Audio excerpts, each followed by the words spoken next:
What's up, guys? Sean Fowler here, host of Speak Up Sports. I got the shades on because it's prime time. I got a very special guest today. You see it says America's team.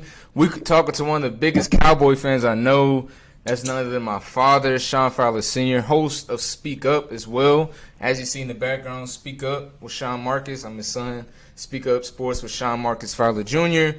Again, we're talking, you see it says there, America's team. Hopefully you guys tuned into the episode yesterday when I talked about the Philadelphia Eagles, also the Dallas Cowboys. That episode was called Flying High. But again, we're talking to America's team, the Dallas Cowboys. It's always controversy. It's always, amazing things to talk about. They're always in the news for good or bad reasons or just because of their fans. So, we're talking Dallas Cowboys today, and I have to have my dad coming on, so I'm about to bring him in right now, and we're talking. I'll take the shades off because that was just for the intro for the prime time. So that being said, here goes my pops, Sean Fowler Sr. How you doing? Woo! What's up, baby? How y'all doing? How's it good night? Trying to have fun with this time. So what's up? I know y'all had a couple of technical difficulties, but how y'all doing? Welcome to Speak Up Sports. I'm Sean Marcus.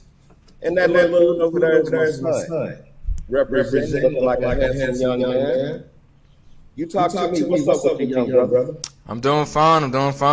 We've been trying to plan for this for a long time. I'm glad we finally got to do it. Glad we finally got to do it and stuff. I got the questions and things like that. So hopefully you're prepared. You said you know, like at the back of your head, you know more football. You don't know more football than me, but so you know more Cowboys football than me. But hey, I know all 32 teams, so we'll get to see today. We'll debate about it. We'll talk about it, and we'll see what you have to say about your team because we'll get into it. We'll get into it. I'm ready though. I'm hyped. You got it. You got your helmet. You got your hat. The stars are ready. The stars are aligned. The stars of the Fowlers are aligned too. Sean Jr., Sean Sr. Let's get it on. America's team. What's up? Okay, cool. Let's do this. First of all, what's up, Cowboy Nation? I'm Sean Marcus. My platform is Speak Up. And although I love the Cowboys, I leave it up to all my Cowboy podcasters and, all the people, Mark Holmes, Law Nation, and Vaj, all the guys, Skywalker, Boss, all of you guys, everybody, you know what's up. But the thing is, I'm on here with my son tonight, and I love the Cowboys, so I will be talking a little bit. Now, let's see what we're going to do. Son, I got the questions ready. I got the questions. Hey, hit me on the lines. I'm a Cowboy fan. Oh, definitely. So, this starting off, first, what led you to being a diehard Cowboys fan? Because, again, just real quick backstory, me and my dad, we watch football. He got me into football, things like that, playing and things. Football, everything, but, we are also Lakers fans. I'm not going to get into that whole subject, but I noticed with him was more of the Kobe, with the Lakers and things like that. So when it comes to the Cowboys, it's a whole different level. He hasn't watched basketball really since Kobe retired, rest in peace. At all. You know what I mean? And honestly, before then when he was winning championships. So, but the Cowboys is different. So what really led you to being a diehard Cowboys fan? Well, the Cowboys, I grew up in St. Louis, Missouri. Shout out to St. Louis, what's up? I got my hat too. Matching that red on that stuff. But anyway, growing up in St. Louis, I was a Cardinals fan. Terry Metcalf, Jim Hart, all the old heads, y'all don't know what I'm talking about. I was a big fan. Then Neil Lomax came, and then the Cardinals kind of started drifting off to LA. But I think right before they did that, I was a Cardinal fan, diehard. But then it was Super Bowl 13. And some of my old school guys will remember it. It was Super Bowl 13. Dallas Cowboys against the Denver Broncos. At that time, Orange Crush soda had came out. Denver Broncos was the Orange Crush of defense, baby. I was rolling with them. Craig Martin and all those guys. I was rolling with them. I didn't like Dallas. But I'm going to tell you, at the end of that game, I was a Cowboy fan. And I'm going to tell you why. Roger Staubach broke his thumb before halftime. That man came back out, played with a broken thumb. And back then, hey, it wasn't like it is now. He played with a broken thumb and won the football game. Dallas always had a lot of swagger about him. And when they did that, the Cardinals was gone anyway, and the Cowboys was 100%. Since I was about 10 years old, I've been a Cowboy fan, about 1980, something like that, But just been a Cowboy fan. I love them, man. And once you're a Cowboy fan, and y'all know what's up, it ain't never. You'll never not be. Now, when I hear guys say, "Oh, I used to," no. Ain't no used to be no Cowboy fan ever. You either won or you not. Don't give me that. Now, I'm ready. What you got for me, brother? So there's no favorites. I got my second favorite team, or my other favorite team is this. You just always a loyal Cowboy fan. Cowboy. Nothing else. I'm in Atlanta now, so I'll give a little love to Atlanta Falcons, because I'm down here and I love the city, but I'm a Cowboy fan. Well, that's good. I respect that. You always loyal, and that's where I get my loyalties from with the Falcons as well. For those that don't know, I'm an Atlanta Falcons fan. We can laugh at that. You know what I mean? I understand that. We had more success since I've been born 27 years ago than the Cowboys. But, hey, the Cowboys been spanking us for the last 2 years. So it's only so much I can say. But it's not about the Falcons. That was yesterday. If you guys want to check out the episode called Flying High, we'll talk about the Falcons and Eagles. But going to my next question, though, Dad. The NFL draft. The NFL draft is last Thursday, I should say, a week from today, actually. And you guys are trying to continue to build on for the 2022 season. So this scene from the draft. What were your thoughts on the Cowboys draft? And what were your thoughts on this past draft? Actually, man, I loved it. See, the thing is with the Cowboys, the nation is really fickle, but that's for people that's kind of fair weather fans that kind of come on and come off. And we were really upset by that playoff performance that we had. So when you do things like that, everybody is up and roar. They going crazy in Cowboy Nation. They going crazy in Cowboy Land. But the thing is this. Now, I don't know if you got no B-roll of that, but I know me and you talked the other day, and you said, "Dad, let me show you this 49ers game." What's up to my nephew, Antoine? What's up, baby? 49ers fan out there. What's up, baby? But the thing is you said, "Let me show you this game." And it was sickening. I was looking at it. Then it was like, hold on. This game is not that bad. And I saw where the 49ers, they beat us. We can't be having fans calling in. You can't. Not the fans calling in. Anyway. I saw where the 49ers beat us, and they were just mauling us. They were running through our line, period. Dak got sacked 5 times. Ezekiel Elliott couldn't run the ball, and he couldn't run the ball for the last 5 to 6, 7 weeks because we didn't have any line of scrimmage. I've been telling Cowboy Nation, or you, son, for 5 years, we have not been a number one line. Not the last 1 year, not the last 2 years, not the last 3. We have not been a number one line since Leary and Free left. If you take 2 pieces of the pie away, you don't have a full pie. Now, see, this is what's happening. This is the playoff game we're talking about. I'm showing some of Debo's highlights, but yeah, this is that playoff game. Debo? Yeah.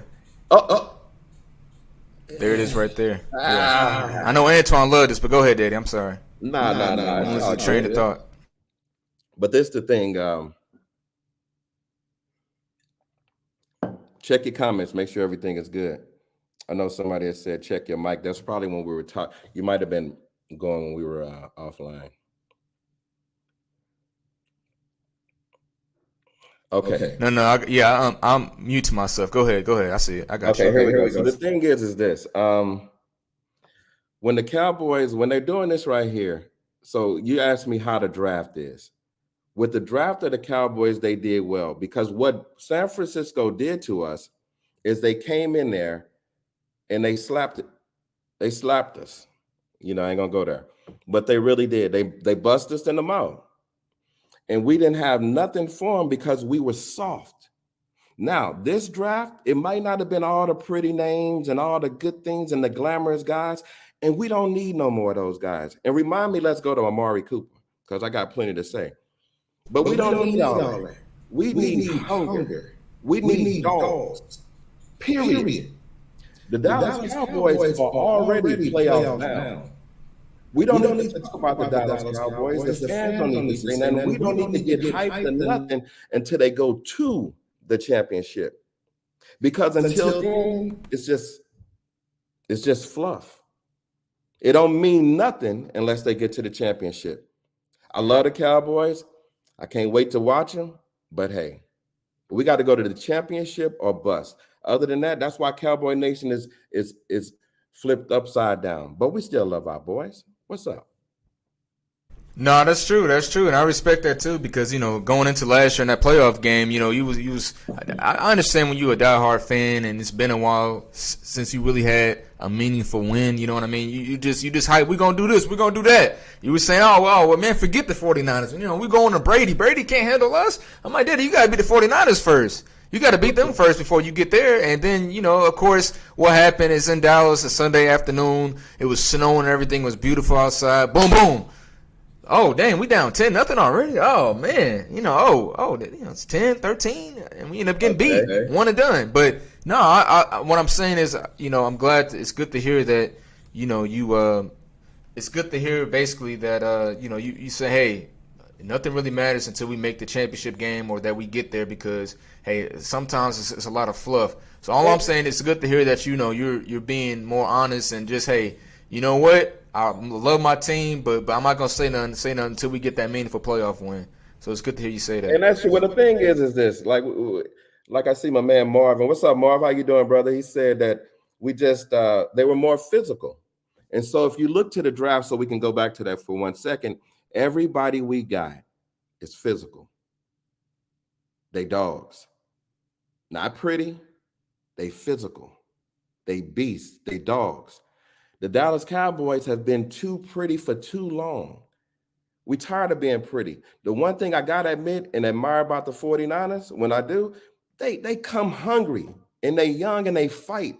Ain't no special people over there. They all make it special because they a team. We just gotta fight a little bit harder, but I'm gonna promise you like this. That boy they got on the line, oh yeah, the new T. Williams. T. Smith, the new Tyler Smith. He gonna do something. He's strong and he ready to push some people out the way. We didn't have enough power on the line of scrimmage, period. We were light in the ass, period. Light in the ass. And people was coming through, man. We got enough weapons. We just didn't have the ability to keep people off of Dak and to open up the path so Zeke and Pollard can run. If they can't run, dude, if the Cowboys can't run, it's over.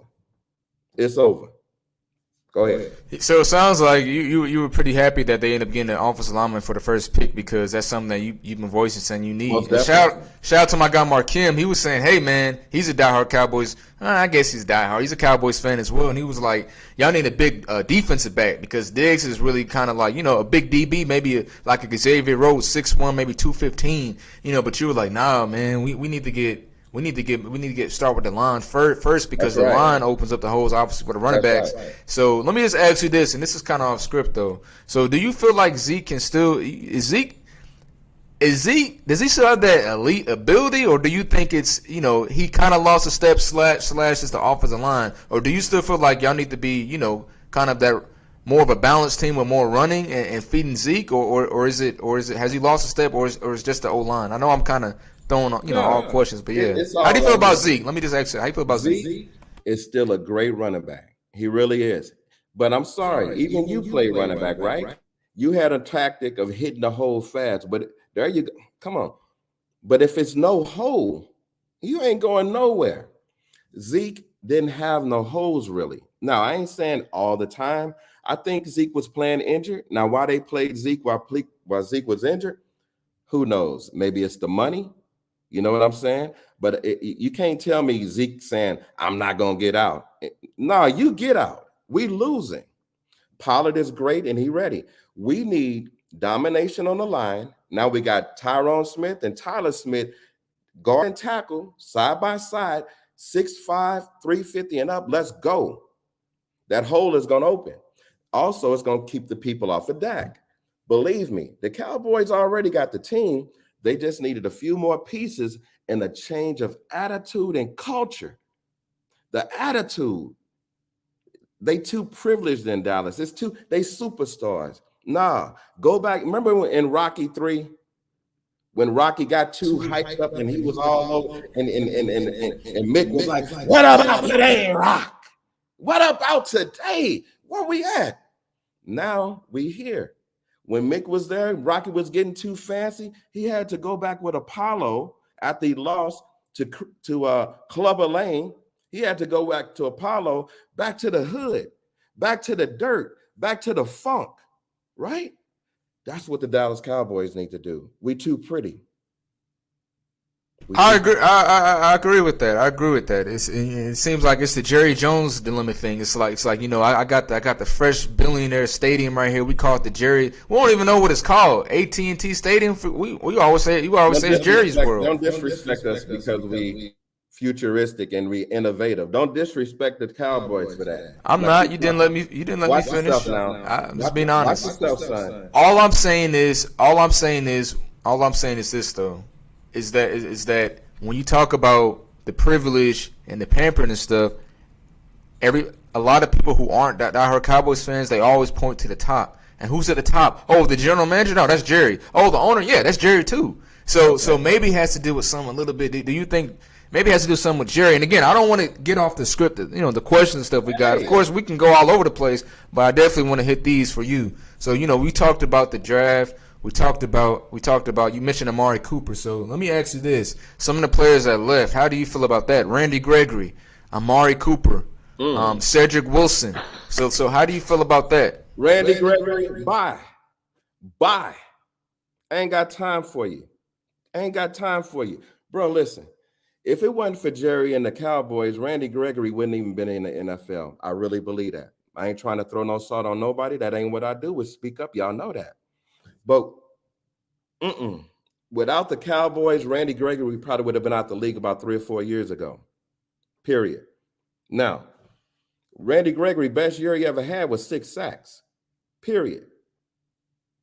So the guy we got coming in from Atlanta, plus Gilmore, Dante Fowler.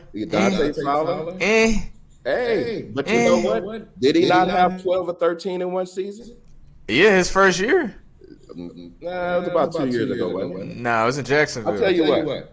Him with Dan Quinn, with the rest of the line, can do a great job. Also, we just picked up Williams, a nice DN coming out of college. Hey, man, listen. Everybody ain't fancy this year. We don't need no more pretty fancy dudes. We need all hungry dudes ready to get paid and ready to load some wood on somebody. I ain't got time for no pretty boys. Now, you want to talk about Amari Cooper? For sure. Go ahead and talk about Amari Cooper because he's the opposite of that. He's not a pretty boy. He seemed like he's as my old coach said, hey, you're going to bring your lunch pail to work. You're just going to be about that business. Hey, he's one of the star receivers. So go ahead and talk about Amari Cooper. I had my numbers ready for but I got the numbers. I got the numbers for you. That's why we come prepared on Speak Up. That's why we come prepared. Okay, well, let's go. Now, I want you to go back to Amari Cooper first 2 years in Oakland. I'll wait. As far as his stats? Yes. The first 2 years. Okay. What about it? What's your point? I'm looking up. What's your point? Okay. Call him out. How many yards did he eclipse? His first year in Oakland, his rookie year, 72 receptions, 1,070 receiving yards, 6 touchdowns. Second year? Second year, got even better. 83 receptions, 1,000, let's just say 1,200 receiving yards, 5 touchdowns. His third year. Let's go to third year. Again, I don't know what injuries, but he had 48 receptions, 680, 7 touchdowns. And then his final year was 22, 280, and 1 touchdown. He had to be hurt. But my bad. Hold on, listen real quick. That last year I gave with 22 receptions, 280, 1 touchdown. That was halfway through because he went the yard that same year. So the 22 receptions, that's just what he had the first few weeks because he went the yard and he balled out that year. Okay. Now, go ahead. You saw that pattern. He went 2 years on fire. Then he started fizzling out. in his third year. Yeah. Then he was gone. He was gone.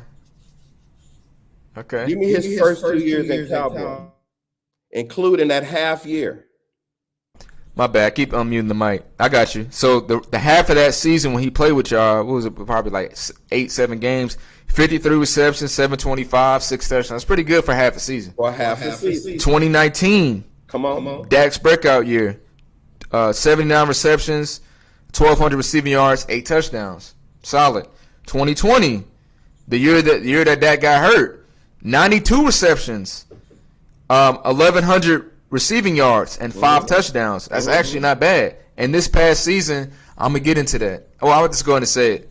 I already got it down. 6 to 8 receptions, 865, and 8 touchdowns. Okay. I was in the car business back in the day when you was born. Some of you car guys don't understand this. And some of you car purchasers will as well. Amari Cooper is like a lease. And a lease is a time is a product, is a form of payment that you do for about 2 to 3 years. Instead of the conventional 5-year loan of 60 months or 72 months to stretch out your payments because of the car so much. Now, the reason you do a lease is because you can have the benefit of that beautiful car for about 60% of the cost. Okay, so that's about 3 years. So you actually renting half the car. Amari Cooper gives you 2 years, maybe 3. And then his sizzle is gone. When he comes to the team, he's on fire because he's excited. He's energized. I think it's something that clicks in Amari Cooper that after 2 or 3 years, he really just not in it. I'm sorry, dude. We don't go to the playoffs and win with Amari Cooper. So I'm sorry. But y'all did, though. Y'all won a playoff game against Seattle. You did. He was doing that before Amari Cooper. We went to the first round. No, but I'm just. It's $20 million per year. That's $1 million per game plus. And you doing what? All I'm saying is I did win a playoff game with Cooper and he scored. That's all I'm saying. We literal here, man. We literal. I'm speaking up. It's not. Okay, so I'm not paying nobody no more $20 million for and CD just came in and surpassed them. It's something wrong with it. CD was over 1,100. Amari was 8. I get it, but I don't know if he surpassed them. Then you don't never know if Amari really healthy. I mean, you just don't, man. I'm tired, man. I don't like passive attitude. I like Amari Cooper, but dude, when it comes time to winning, see that right there? You don't know if he's gonna get up the next week or the next. The ball knocked the air out of his stomach. Yeah, he just scored a touchdown, though. I see that. Yeah, he balled out. Just saying, man. Look, all respect to the Cowboys, to Amari Cooper, but I'm sorry, Amari Cooper was elite. And now he's going to go to Cleveland and maybe give him 2 good years and watch what happens. Now, other than that, let me ask you this then, though. Let me ask you this then. Okay, that's fine. I respect what you said. That's cool with Amari Cooper and whatnot. But it's facts, man. The stats show. I don't care what nobody say about the route running. Hey, man, you start off top and then you fizzle. No, I understand that. I understand that. But let me ask you this though. So do you think it's gonna be any type of drop off for the Cowboys offense without Amari Cooper out there? Think so. No drop off. Okay. Why so? Why so confident? And Cedric Wilson's not there either. The kid we picked up in the 3rd round is a nice beast. We got Washington out of Pittsburgh. Hey, man, see, the way that Kellen, like they say, Kellen might not have a scheme. He just kind of, to me, Kellen feel like he had practice. I don't think he designed the game for each particular opponent. That's what the problem is. It just seemed like he just in there running plays like at practice, but it's not a format or a scheme to it to win the game. So that's why maybe Amari didn't get some of the passes, all those kind of things. But I think with the talent that's coming in, young, hungry, that we can afford, added to what we already have, which is Gallup. We got Zeke, we got Pollard, we got Schultz. He's a good catch. We got Washington from Pittsburgh. Who is my other guy? Oh, CD Lamb. CD Lamb will step up, bro. I wish he had the Sweetie. Let's go. No, I hear you. I hear you. And I mean, yeah, I definitely, I believe CD can be that. I believe CD can be that guy. And I think CD is really good. But just like as a Falcons fan, as well, we talked about this off camera. I feel like with Amari Cooper, sure. Amari Cooper, he comes in, he fills us out, things like that. But when you still are a dynamic receiver and people still have him, cornerbacks and other receivers, they still have Amari Cooper a top 10, 12 receiver in the whole NFL. So my point is saying that, though, is that when you have that presence on the field, it helps the other guy, say that second receiver, get open more. You know what I mean? So it's just like Julio Jones and Calvin Ridley. Julio in his prime and his peak was always a top 3 receiver. So by the time they got Calvin Ridley there, he was still a top 5 talent when he's healthy. That was his biggest thing. But because of the presence of a star receiver, helps other guys get open more. Like Calvin Ridley, he's one of the best route runners in the league. Even though the last couple of years he's kind of been on and off, he's been dealing with his mental battles, bless him and things like that. Can't have him for a whole season, stinks. But the point I'm saying though is that it's like he didn't really have that same type of automatic success. When Julio was there, even though he played half the season, he balled when Julio was there, even when Julio was out, but he was still on the team. And same thing with Tony Brown and Juju Smith-Schuster. If you remember Juju from Pittsburgh, he was balling when AB was on the field. Now when it came to him to be the number one option, now he on the Chiefs. So my whole point is that I think CD can still have that success. We still have some people say, he be dropping the passes. I don't think it's something that really, CD still make plays. You're gonna drop passes here and there. But all I'm saying is, hey, let's just see Amari Cooper present out on the field. Let's just see how CD gonna play. You know what I mean? You dig? So I mean, hey, he's the number one option for sure right now. For sure. You got Gallup, but again, we talking about money. You just gave the Gallup Seymour a fat contract, and he didn't even play 8 games this year. So what you guys say about that? Well, we couldn't pay Amari, so we got Gallup, 2 defensive players, and a few more with the same money from Amari's check. That so like they say, 2 for 1. But I think that Gallup, when he comes back, probably around the 4th, 5th game of the season, I think you're going to also see that CeeDee Lamb is going to step up, and those new guys that we got on the team, as well as some from last year, is just going to be a really good team. I just don't think, even though Philadelphia got a receiver and a couple of things, we already still have 2 receivers, though. We already have 2 great backs. I mean, if you just flip Pollard and let us start doing some screenplays again, we can. Hey, man, we were just a few. If you take away the penalties in that game, and that's what me and you really watched at the end. When you take away the penalties in that game,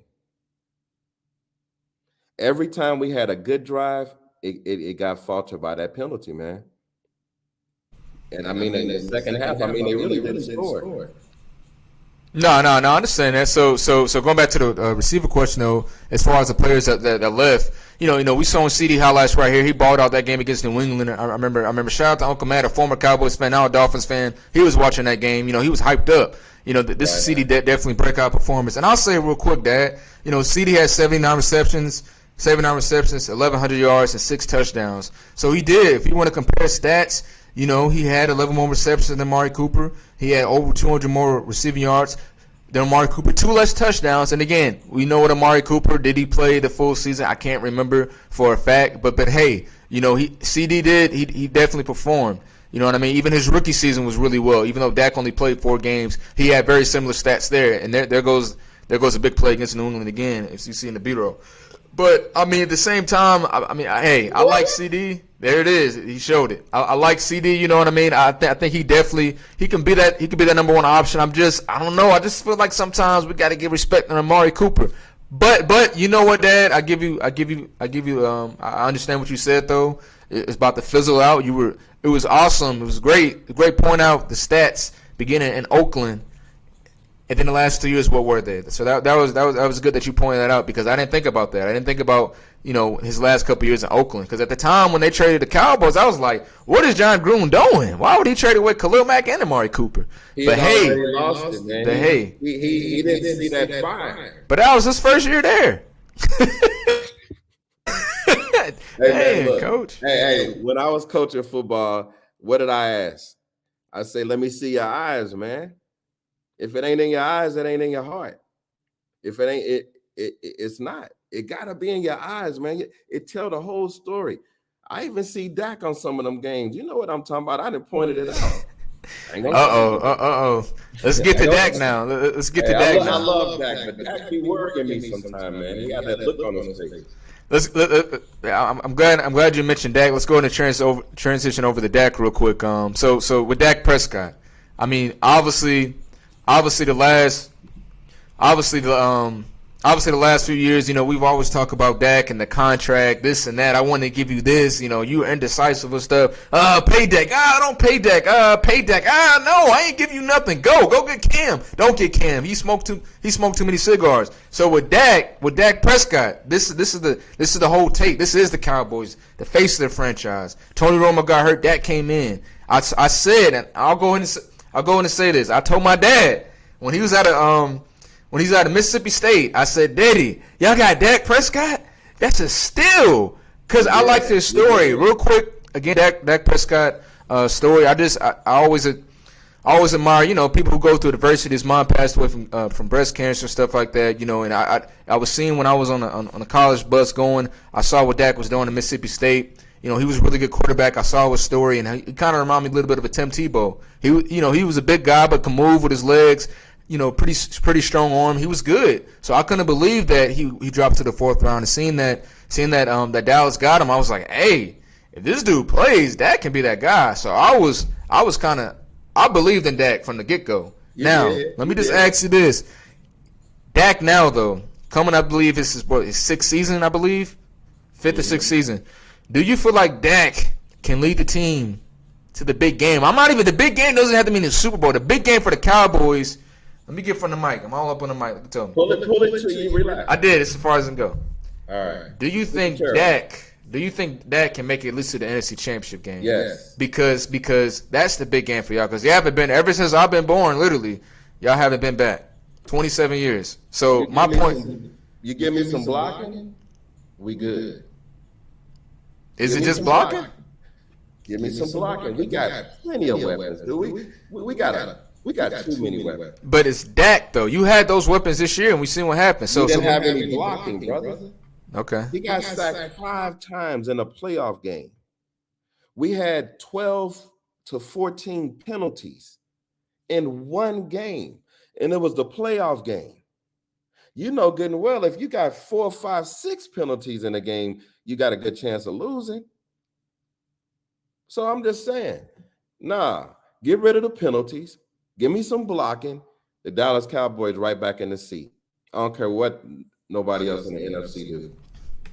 Of course, it's that cocky. You still got the best quarterback in the NFC, hands down. You got what? The best quarterback in the NFC East. Oh, there you go. You did it better because we know not the NFC. You still got Matthew Stafford and those other guys. Tom Brady. Matthew Stafford, really? Yeah, he just won the Super Bowl. You know Matthew Stafford. Aaron Rodgers. Don't meet them in the playoffs. Kirk Cousins might be. Now I'm joking. I can't wait to meet Aaron Rodgers in the playoffs. And anybody else. What Jimmy say? I can't wait. I can't wait. Oh, no, man. I'm not going to say it. It's okay. It's your show. You can say what you say. Ass isn't a bad word. It's not FCC violation. It's all good. But no, just real quick. You know, these are some of the highlights from Dak this past season as well. So look, for me personally, can they make it to the NFC Championship game with Dak? I believe they can. I think Dak has got better each and every year. His rookie season, 23 touchdowns, 4 interceptions. I believe he had, a little over 3,000 yards. I didn't have to write that down. I just remember 5 rushing touchdowns as well. And, you guys really use Dak more like, he was more like a game manager, but can move his legs, kind of like a Russell Wilson a little bit early in his career. Dak needs to run the ball more. And I said that too, but I feel like y'all should give him some more read options. But I know with Jerry, after that scare last year, he was kind of like, I don't know if we want to give him more read options. I'm kind of hesitant. But as you see right here against Carolina, Dak, that's still what y'all need because you still need to move the chains. And when you've been with Tony Romo for so long, although might be a better passer, to me, I feel like as far as the overall quarterback, it hasn't been a drop off, and that's a good thing because usually when you have a rookie quarterback, no, definitely. so like I think Dak can make plays. Romo couldn't more with his legs, and Romo was kind of more of a high risk, high reward guy. But my point though with Dak, I feel like Dak is that tier 2. He's not elite. He's more like that 9th to 10th, 11th best quarterback around there. I'll name the quarterbacks before him, but he has his moments. Hold on. But when he was first playing in the first 6 games, he was in the top 3. Yeah, for certain stats, sure, but no. But the first 6, 7 games was flawless. Yeah, I'm not saying they weren't. Were you saying he was 13th? I didn't say 13. You didn't hear what I said. What did you say? Well, it's a whole season. Skip. It's a whole season. It's not just 5 to 6 games. Don't do that.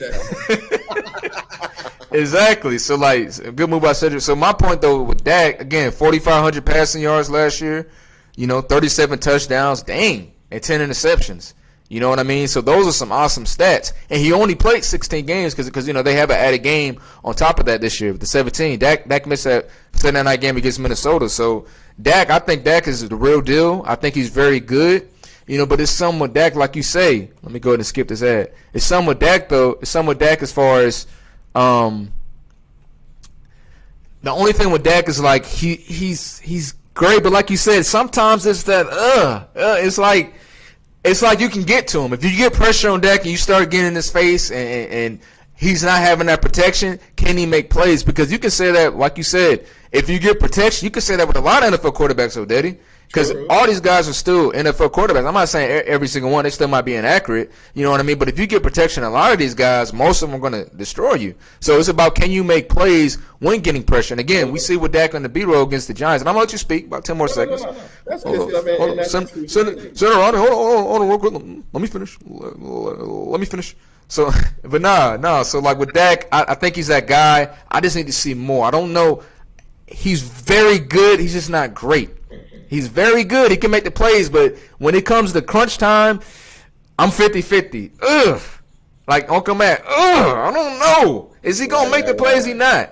So with Dak, I think he's really good. I just got to see a little bit more from Dak to say for sure he's definitely a Super Bowl caliber quarterback. Can he get you there? Sure, but I feel like Dak needs a little bit more. Dak's the type of quarterback where he can work with what he got, but he's not a Brady. I want to say he's a Josh Allen, the guy from Buffalo. Is Brady even Brady? Brady is Brady. Yeah, Brady got even better. I don't even know who he is no more. He's the GOAT. But my point, though, is that it's like he's not elite, but he's right there. He's on the cusp. I really like him. He's like a B-plus quarterback, a B-plus. Let me show you this, bro. Go ahead. It's just like having a Ferrari and a Lamborghini in a forest with no path out. All you do is you might have a gravel road, right? But it's lumpy. That's like you can have all the beautiful cars you want, but if you don't have no road to drive them on, if you don't have no path to go through, it's just a pretty car doing nothing. That's what the Dallas Cowboys are. They pretty. They got all the equipment. They got all the pretty cars, all the firepower, but they didn't have nobody, no more, to open that line